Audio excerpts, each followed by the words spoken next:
साहब आपका काम अलग है, अफसर का काम अलग है।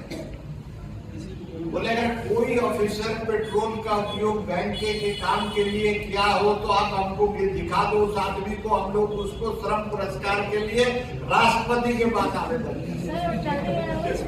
एक आदमी हमको दिखला दो। तो कोई नहीं कर रहा, भी नहीं कर रहा, वो भी नहीं कर रहा। आप ले रहे हो क्यों? बैंक आपको गाड़ी दिए हुए, अनलिमिटेड पेट्रोल खर्चा कर रहे हो बैंक में, जनरल मैनेजर। आप डिक्लेरेशन बेसिस में क्या लेते हो भाई? क्लर्क मांगेगा तो बहुत खराब है, क्लर्क मांगेगा तो पैसा नहीं। तो इस भेदभाव के खिलाफ कौन लड़ेगा? भीख मांगने कटोरा लेके घूमिएगा तो मिलेगा पेट्रोल उसमें, न कि संघर्ष सड़क पर उतर के करना पड़ेगा। अब कमजोर आदमी संघर्ष नहीं कर सकता। संघर्ष करने के लिए आप में शक्ति कब आएगी? जब आप चीजों को समझ जाएंगे कि ये मेरा हक है, हमको इसके लिए लड़ना। वही काम हम लोग अभी कर रहे हैं, बता रहे हैं लोगों को, आप समझिए। नहीं लेना मत लीजिए। हेल्थ चेकअप, अक्सर का हेल्थ चेकअप वैल्यूबल है, हमारा हेल्थ वैल्यूबल नहीं है। 2355 रुपए देके छुट्टी पा लेते हैं। नहीं, पहले तो था ही नहीं। अभी तो चलिए आपको 3500 दे रहा। फर्क क्या? अभी सब कुछ बराबर है हेल्थ चेकअप में। फर्क केवल ये ऑफिसरों के लिए कोई लिमिट नहीं है, आपके लिए 3500। एक घटना घटी थी, एक डीजीएम जाके हेल्थ चेकअप करवा के आगे उन्होंने 6 लाख का बिल दिया। बोले भाई कहाँ गए थे? हम लोग बहुत पीछे पड़े, कौन सा हॉस्पिटल में गए थे? 6 लाख इनको खर्चा लगा, तब अल्टीमेटली बैंक ने उसका रिकवर किया। बोला आप लोग तो पीछे पड़ जाते हैं। अरे भाई 6 लाख क्यों लगेगा भाई हेल्थ चेकअप? तो बोले अगर 6 लाख लगता है तो ये 3500 क्यों? 3500। अगर तो वो गलत है, ये गलत है। तो आवाज उठाइएगा तो तकलीफ होती है लोगों को। लगता है कि डीजीएम बहुत नाराज हो गया, हमको तो रिम्बर्समेंट हो चुका था। Federation of bank of India इसका यूनियंस के चलते मेरा रिकवरी हो गई।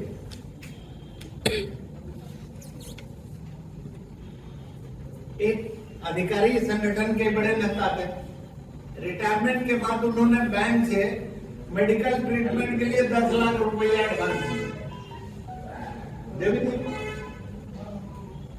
मुझे पता चला, मैं गया, मैं भी एक दरखास्त दिया 20 लाख आप हमको।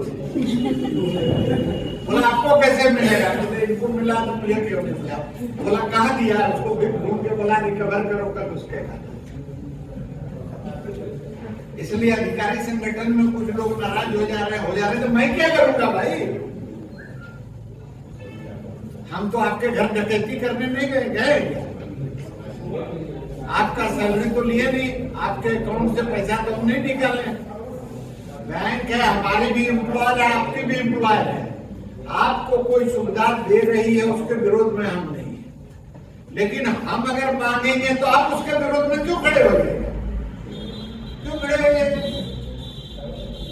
और खड़ा होने से भी कोई फर्क नहीं पड़ता है। अभी मैं आऊंगा उस पर, हेड कैशियर 2 की ड्यूटी पांडे जी बात उठा रहे थे। पूरे देश के अंदर आप छोड़ दीजिए थोड़ा बहुत 10% हार्डली अगर होगा, मुश्किल से वो भी नहीं होगा। कोई नहीं चाह कस्टडी ले रहा है, कैश रिसाइकलर मशीन का कस्टडी कोई क्लर्क नहीं रखेगा। इसका भी सुन लीजिए आप क्या है। 2013 में बैंक ने मशीन लगाई थी, तब बल्क नोट एक्सेप्टर मशीन नाम था उसका, BNR। जब लगाई उन्होंने सर्कुलर इशू किया, ये रेफरेंस देता है 2013 का। उसके बाद रिपीट किया 2014 में सर्कुलर, और उसी सर्कुलर में लिखा हुआ है कि इसका कस्टडी एक अफसर रखेगा, हेड कैशियर 2 रखेगा। लिखा है कि नहीं लिखा? यही तो बात कर रहा है ना। 14 से 22 तक कौन कर रहा था? अफसर कर रहे थे, तो आज अफसर भाइयों को क्या हो गया जो पहले हम नहीं करे? उनको तो 14 में ही कहना चाहिए था कि मैं नहीं करूँ। और इसलिए मैं कह रहा हूँ, उस समय सीएमडी मिसेज अय्यर थी, उनसे जब मेरी बात हुई, हमने उनको कहा कि मैं नहीं करूंगा, ये मेरी ड्यूटी नहीं है, आप करवाना चाहते हो तो मैं तैयार हूं, बातचीत करिए, ड्यूटीज में हम इंक्लूड करेंगे और सारे हेड कैशियर 2 को उसके लिए एक्स्ट्रा कंपनसेशन हमको देना पड़ेगा। ये मैं तेरे से कह रहा हूं। उन्होंने कहा ना मैं नहीं दूंगा, ये ऑफिसर करेगा। वहां भी मैंने कहा कि ऑफिसर को करना नहीं चाहिए, लेकिन अगर ऑफिसर करेगा तो हम उनको रोक भी नहीं सकते, हम अनुरोध कर सकते। 13 से 14 से 22 तक आप क्यों कर रहे थे हुजूर? किसकी सेवा में कर रहे थे? बैंक की सेवा में अगर कर रहे थे मदर इंस्टीट्यूशन का, तो आज मदर क्या हो गया? फादर हो गया? क्या हो गया? अरे भाई प्रिंसिपल डिस्टेंट होगा ना। और मैनेजमेंट को अभी मैंने कहा, अभी जो इंस्ट्रक्शन है वो इंस्ट्रक्शन ये एवेंस में रखने का उन्होंने साइन किया है 30 डेज के लिए, कि मैं इस इंस्ट्रक्शन को एवेंस में रख रहा हूं। 30 डेज के अंदर अगर दोनों पक्षों के बीच यह समझौता नहीं होगा तो दोनों पक्ष फ्री रहेगा अपना अपना लाइन ऑफ एक्शन के लिए और लड़ेंगे हम। ये मेरी ड्यूटी नहीं है। ड्यूटी कहां से आई है? बाइपर्टाइट से। इंटरप्रेट कौन करेगा? आप बताइए, कौन करेगा इंटरप्रेट? बाइपर्टाइट में क्या लिखा हुआ है? कोई विवाद होगा इंटरप्रिटेशन का तो दोनों पक्ष जो इंटरप्रिटेशन मिलकर करेगा वही मान्य होगा, नहीं तो इंटाइटल्ड कौन है? इंटाइटल्ड है कोर्ट। रेफरेंस हो जाएगा, कोर्ट डिसाइड करेगा इसका मीनिंग क्या। अधिकारी संगठन के कहां से आ गया डिसाइड करना होगा कि ये ड्यूटी क्लर्क की है और ये ड्यूटी सफाई कर्मचारी की है? आप कहां से आ गए भाई? क्या करता है तो देहाती कहावत है, मुसलचंद कुछ बोलता है क्या? दाल बाल हाथ में मुसलचंद। मुसलचंद कहां से भैया? कहां से? अरे मैं आप बात करो ना, हम आपको तो नहीं करने बोल रहे। अगर हमने स्टैंड लिया मैं नहीं करूंगा तो bank will come to us, discuss and decide who will do it. आप एनीवे इसका भी फैसला होगा, ये मैं कह रहा हूं। ये फैसला होगा, किसी हेड कैशियर 2 को डरने की जरूरत नहीं है। किसी हेड कैशियर 2 के खिलाफ अगर बैंक ने कार्रवाई की है, वो कार्रवाई जब तक रद्द नहीं होगी तब तक सब लोग काम ये नहीं शुरू करेंगे और पैसा भी देना पड़ेगा बैंक ऑफ इंडिया की मैनेजमेंट, नहीं तो वो करे। अब आप क्या देखिए भाई, कैश रिसाइकलर मशीन 2 चीज है ना, एक तो ब्रांच प्रीमिसेस के अंदर भी है, कहीं कहीं बाहर भी है। तो बाहर से हेड कैशियर 2 जाके खोल के लेके आएगा क्या? या लाने का कुछ एसओपी डिसाइड होगा, जो स्टैंडर्ड ऑपरेटिंग प्रोसीजर। आप एसओपी की बात किए ना, आज से 3 साल पहले मैं एक जनरल मैनेजर को निकाह चिट्ठी बोला, ये एसओपी क्या है? ये हालत है हमारे बैंक के अधिक बड़े अधिकारी। उसको हमने समझाया कि एसओपी क्या है, बोला तुम पहली बात सुनो भी बहुत किया है एसओपी, वो बात में एसओपी लिखने लगे। सवाल ये अभी एक सर्कुलर इशू किया, पता नहीं कितने लोगों ने पढ़ा। सोशल मीडिया पर एक बैंक ने सर्कुलर इशू किया, पढ़ा आप लोगों ने? बैंक ऑफ इंडिया का ही है सर। बैंक ऑफ इंडिया की मैं बात कर रहा हूँ। क्या लिखा है उसमें? बोला कोई एम्प्लॉय या रिटायर्ड एम्प्लॉय कोई भी अगर ऐसा पोस्ट करेगा जिससे बैंक के इमेज को टार्निश होगा, बैंक का इमेज टार्निश होगा, तो उनके खिलाफ डिसिप्लिनरी एक्शन ली जाएगी। यही तो लिखा है। किसने लेके क्या बैकग्राउंड है वो छोड़ दीजिए। सवाल यह है कि हम एम्प्लॉय जरूर हैं, हम इस देश के नागरिक हैं या नहीं? तो जो कॉन्स्टिट्यूशन में राइट दिया हुआ बैंक ऑफ इंडिया के कोई भी ऑफिसर हो, उसके बाप का बैंक है ये क्या कि वो उस अधिकार को वापस ले लेगा? हमारे कॉन्स्टिट्यूशनल राइट को कोई वापस ले सकता है क्या? फ्रीडम ऑफ स्पीच जो है वो उसी का पार्ट है, आज फंडामेंटल राइट है। हाँ, रेस्ट्रिक्शंस है। हम क्या लिख रहे हैं उसमें, क्या लिख रहे हैं? और रिटायरी के ऊपर जिसने साइन किया उसको ये भी पता नहीं है कि रिटायरी के ऊपर एक्शन कब हो सकता है। Most unfortunate thing in this bank, sign करते हुए you should know whether I will be able to enforce it और नॉट। उसको मैंने कहा कि आपने सर्कुलर इशू किया, हेड कैशियर 2 पर हम कार्रवाई कर रहे हैं, you have signed it without knowing whether you can do it और नॉट, अनलॉफुल इंस्ट्रक्शन।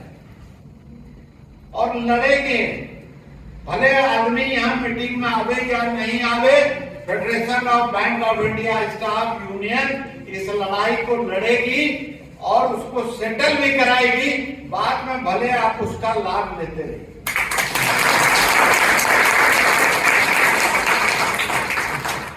लड़ेगी। आपको फर्नीचर फिक्चर चाहिए कि नहीं चाहिए? बैंक एग्री किया उस सेटलमेंट में कि हम इनके साथ बैठ के बात करके समझौता करेंगे। जब हम लेके जाते हैं मैनेजमेंट बात बोलता है इस मीटिंग में छोड़ दीजिए, अगले मीटिंग में रखिए। एक साल से हर बार हम ले जा रहे हैं, बोल रहा है अगले मीटिंग में रखिए। तो हमने सुशील दास रामेश्वर जी भी शायद उस मीटिंग में थे। सुशील दास कृष्णमूर्ति इस बैंक के सीएमडी थे। तो सुशील दास ने एक कहानी सुनाई, कुछ डिमांड था, वो बोले जब इस साल अच्छा परफॉर्मेंस होगा बैंक का तो अगले फाइनेंशियल ईयर में हम देंगे। पिछले में भी बोले थे, फिर अगले में भी वही बोले अच्छा होगा तो देंगे। तो सुशील दास को आप शायद आप लोग नहीं जानते होंगे, तो हमारे फाउंडर मेंबर थे ऑडिट में, समझिए federation of bank of India staff union के और एआईबीए के। जब ये तारकेश्वर चक्रवर्ती लोग प्रभातकर कोई लीडर नहीं थे, तो सुशील दास उसके ऑफिस बेयर थे। 1975 से हमारे प्रेसिडेंट भी, हमारे प्रेसिडेंट थे। मैं ये कह रहा हूँ कि एआईबीए की भी शुरुआत पहला general secretary bank of India का ही था। एआईबीए का फॉर्मेशन बैंक ऑफ इंडिया ने किया, ऑफिसर ने किया। चलो मैं उस इतिहास में नहीं जाता, मैं नहीं जाता, लेकिन सुशील दास ने क्या कहा कि एक कहानी मैं सुनाता हूँ। उसको बोला कृष्णमूर्ति को, बोला एक मालिक था, उसने अपने एक नौकर को कहा तुम अच्छा काम करते रहोगे तो जाड़ा आएगा तो एक कंबल देगा। बोला बड़ा मेहनत से काम किया, लगन से, जाड़ा तो आया ही। जब जनवरी बीतने लगी तो बोला मालिक आपने कहा था कि जाड़े में कंबल दूंगा। बोला देखो जाड़ा तो खत्म हो जाएगा 15-20 दिन में, सरस्वती पूजा के बाद तो अगला जाड़ा में तुमको देंगे, अच्छा से काम करो और बढ़िया कर। इस तरह 2-3 जाड़ा बीत गया, उसको कंबल नौकर को मिला। तो वही बात हम लोगों वाली है। फर्नीचर अगला मीटिंग में, अगला मीटिंग में, अगला मीटिंग कंबल वाला आ जाएगा। कब दोगे भाई? तो बोला नहीं क्लर्क लोग को ये क्यों अफसरों को दिया जाता है, उनका जॉब ट्रांसफरेबल है, एक जगह से दूसरे जगह चले जाते हैं। बोले ठीक है, मान लो जिनका ट्रांसफर 5 साल में नहीं हुआ, 10-15 साल तक नहीं हुआ, उसको क्यों दिए? ऐसा भी ऑफिसर है नहीं जिनका 15 साल तक ट्रांसफर नहीं हुआ, उनको क्यों दिए भाई? उनको दिया तो हमको भी दो ना, नहीं तो उनका बंद कर दो। तो वो तो बात नहीं, मेरे ऑफिसर का ये प्रिविलेज है, ऐसा थोड़ी हो सकता। अगर इस बैंक में प्रॉफिट होता, देखिए हम लोग का क्या बोल रहे थे पांडे जी कि फ्रंट डेस्क पर हम बैठ रहे हैं, पहला इंटरेक्शन हमसे होता है, हम एम्बेसडर हैं उसके, और हम जो सर्विस देते हैं वही इम्प्रिंट उसके सिर पर रहता है। बैंक ऑफ इंडिया को बेहतर सर्विस मिल रहा है।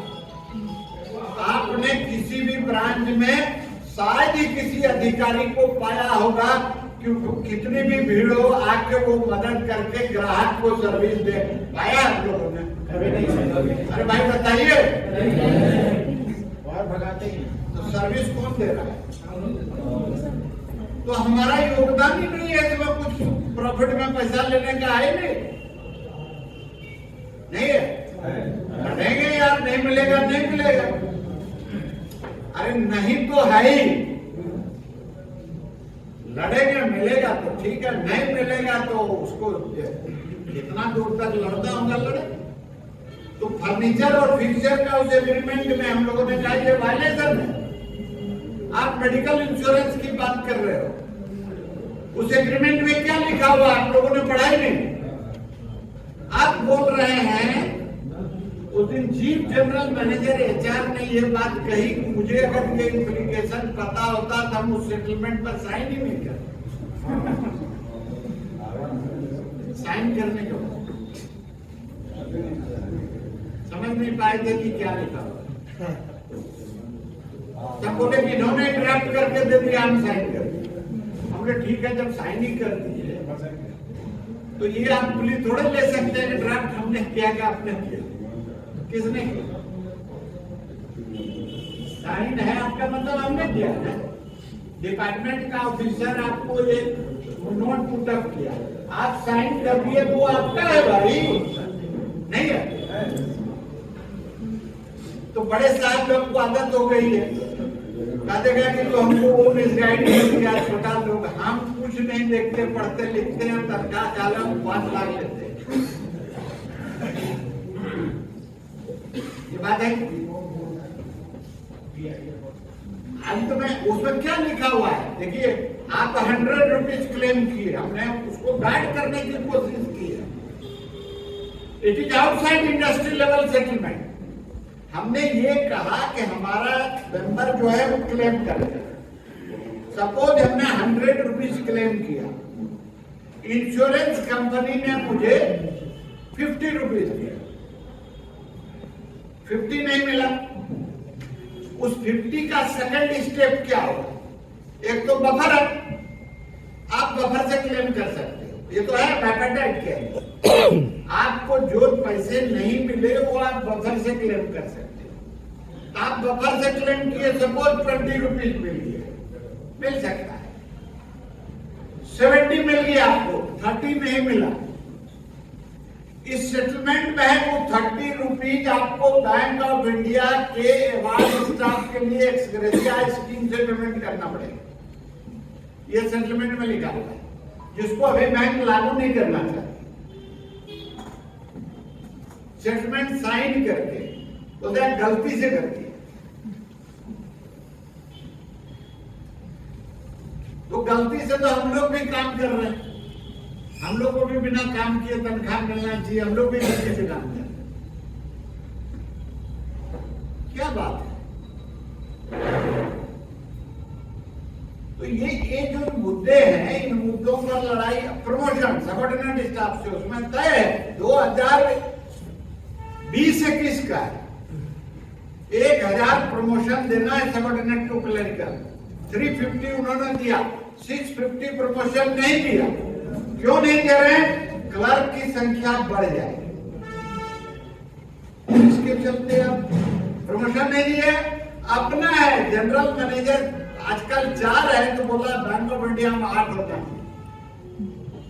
अपना डबल हो जाना चाहिए, क्यों को प्रमोशन नहीं मिलना चाहिए। इसी व्यवस्था और मानसिकता के साथ हम लोग सब लोग रह रहे हैं। इसके खिलाफ संघर्ष कौन करेगा? नौकरी में आप वो संघर्ष रामेश्वर प्रसाद करेंगे? इनको क्या अपॉइंट करके रखे हैं? इनको प्रेसिडेंट अगर बना दिए तो क्या जिम्मेदारी इनकी है कि लड़के आपको दिलवाते रहे खजाना खोल के? कौन लड़ेगा? आपकी लड़ाई है ना भाई, रामेश्वर प्रसाद की लड़ाई है। पेंशन अपडेशन तो हो ही नहीं रहा है जो हमारी भी लड़ाई है। आपको देखिए ओल्ड पेंशन की डिमांड कर रही है सरकार, क्या बोल रहा है? Forget about it, I am not talking of BJP government only. आज मैं अपना हलवालिया का स्टेटमेंट पढ़ाओ, कौन था अहलूवालिया? फाइनेंस सेक्रेटरी था। अहलूवालिया आपका प्लानिंग कमीशन का चेयरमैन था। एक समय में वेरी इंपॉर्टेंट। उसने क्या कहा मालूम है? बोला कि जो भी राज्य की सरकार ओल्ड पेंशन स्कीम में वापस आएगी नई पेंशन स्कीम से, उस सरकार की फिनेंशियल बैंकरप्सी हो जाएगी, वित्तीय रूप से वो सरकार दिवालिया हो जाएगी। ये कौन कह रहा है? ये सारे लोग कैपिटलिस्ट इकोनॉमी के प्रवर्तक हैं, समर्थक हैं। ये लोग पैसे वाले के रोल पर पैसा लेके दलाली करते हैं और बोलते रहते हैं बाजार में।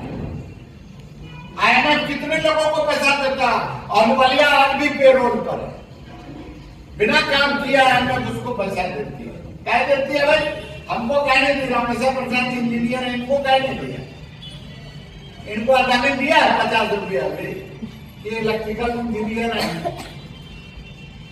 क्यों दे रहा है? ये दलालों को पैसा क्यों दे रही है पूंजीपति लोग? उसके फेवर में भाई आप समझो चीजों को। आप आपस में बोलोगे कि मेरा प्रफुल्ल नहीं किया, कोई बोलेगा कि वो नहीं किए, एक्स नहीं किए, वाई नहीं किए, जेड नहीं किए। ये बहुत इशू नहीं है। इशू है we have to unite and fight together. आप कल एकजुट होकर के खड़े हो जाओ बैंक ऑफ इंडिया के जोनल ऑफिस पटना के नीचे में। मैं आपको गारंटी देके कहता हूं 15 दिन के अंदर में आपके सारे इशू जो सेटल होने वाले, अगर रिजॉल्व नहीं हुए तो मेरा नाम बदल देना। हम लोग बेच करके देखते हैं दूसरे जोन में। जिस दिन मोबिलाइज करके जोनल ऑफिस के सामने खड़े हो गए, उसके 5 दिन के अंदर सब काम डिस्पोज हो गया। अरे हम कोई मारपीट करने जा रहे हैं क्या? मैं अपना हक मांगने जा रहा हूँ यार, उससे हमें कौन वंचित कर सकता है?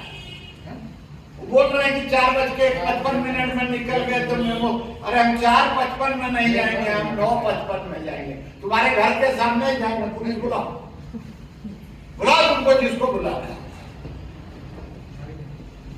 पुलिस बुलाने की बात किया तो हमारे यहाँ एक साथी ने कहा कि आर्मी का ट्रेंड है रामगढ़ में, वहां से ले आओ। पुलिस नहीं सकेगी, तुम ले आओ। लेकिन हम लोग नहीं जाने वाले। भाई आप समझो तो चीजों को। देखिए ये बड़ी बहुत आसान है कि हम एक दूसरे के ऊपर जिम्मेदारी हटाने का, शिफ्ट करने की कोशिश करें। जरूरत शिफ्ट करने की नहीं है, जरूरत एकजुट होकर के उस जिम्मेदारी को शेयर करके और मैनेजमेंट के मानसिकता को बदलने की जरूरत है। ये जरूरत तो है। क्या जरूरत है? फिर कभी बात करेंगे बहुत लंबा। जी सर। अभी बहुत टाइम हो गया। बहुत टाइम दीजिए। देखिए आपको सजग होकर बैठना पड़ेगा।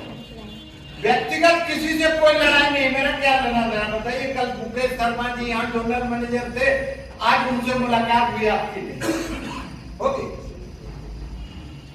इंडिविजुअल से कुछ लेना देना नहीं। हमें लेना देना आपके अप्रोच और एटीट्यूड से। I am nothing against you personally, I am nothing against you. But अगर आप हमको, हमके अधिकार से भी क्या है, इंक्रीमेंट जिसको मिलना भी चाहिए उसको नहीं दे रहा है जनरल ऑफिस, ये वायलेशन ऑफ सेटलमेंट है कि नहीं? अभी वायलेशन ऑफ सेटलमेंट की बात की है तभी बैंक ने एक मुझे चिट्ठी लिखी कि आपके जो जोन से रिप्रेजेंटेशन आया वो भेज लिखता है। हम कौन सा वायलेट कर रहे हैं सेटलमेंट, उसमें लिखा हुआ नहीं। अगर मैंने चोरी की है, मान लीजिए मैंने चोरी की है, तो मैं तो जानता ही हूं ना कि मैंने चोरी की है, भले दूसरा कोई जाने या ना जाने। मुझे नहीं पता, नहीं पता। जी सर। बोले तुम वायलेट की हो कि नहीं, तुम चोर को भी नहीं पता है तो बड़ा अजीब बात बोल रहे हो यार। पता तो नहीं दिया आपको ना क्या क्या वायलेट कर रहे हो। काम करवा रहे हो, स्पेशल पे नहीं दे रहे हो, वायलेशन ऑफ सेटलमेंट है या नहीं? नहीं है। जो काम मेरी नहीं आप बोल रहे हो करो। लेट बैठा रहे हो, 5:30 बजे खत्म होता है, आपको उससे बियॉन्ड काम करवा रहे हो, ओवर टाइम नहीं दे रहे हो, वायलेशन है या नहीं है? अब मैं गिनाना शुरू करूँ अभी क्या आपको? हम सब, मुझे सब पता है, लेकिन शायद आप लोगों ने समझौता करने का एक मन बना लिया है। लगता है कि मैं क्यों मरने जाऊं, कोई और साथ नहीं दे रहा है। ये लड़ाई जब ऑल इंडिया बैंक एम्प्लॉइज के फॉर्मेशन की हुई थी, सब एक साथ एक दिन खड़ा नहीं हुआ था, हुआ था। आजादी की लड़ाई देश की शुरू हुई, सब लोग एक साथ सड़क पर आ गया था क्या? बढ़ते जाइए, कारवां बढ़ते जाएगा। जो कमजोर है किनारे छुपे रहेंगे, जो मजबूत है आपके साथ रहेंगे। लड़ाई होगी, जीतेगी। सबसे पहले कमजोर आदमी लाइन लगा के बेनिफिट लेकर के खड़ा हो जाए। रात भर जगह जो रहे वही खड़ा रहेगा, तब तो मिलना है, उसकी चिंता करेंगे।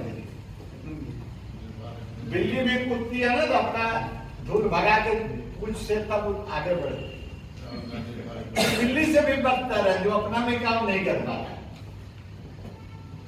चलिए उस चीजों को मत जाइए, एकजुट होकर हम लोग करेंगे और हम लोग लेंगे, अपने हाथ को लेंगे और इस सिचुएशन को रिवर्स करने की लड़ाई है और रिवर्स करके रहेंगे बैंक ऑफ इंडिया। और बिना आपके सहयोग से संभव नहीं है। आपने जिस तरह से हर आंदोलन में अगुवाई की, मेहनत किया, लोगों को मोबिलाइज किया, डेमोन्स्ट्रेशन किया, साथ साथ हमारे दूसरे संगठनों ने भी जो all India bank employees association के झंडे के तहत हमें मदद किया, हम सबको धन्यवाद देना चाहते हैं, सबके प्रति आभार व्यक्त करना चाहते हैं। आगे भी हम अपील करते हैं कि हमारी हर लड़ाई में आप साथ देकर लड़ेंगे और हम लोग एकजुट होकर लड़ेंगे। अंतिम मैं अपनी बात समाप्त करने के पहले एक ही बात मैं कहना चाहूंगा, यूनाइट एंड फाइट।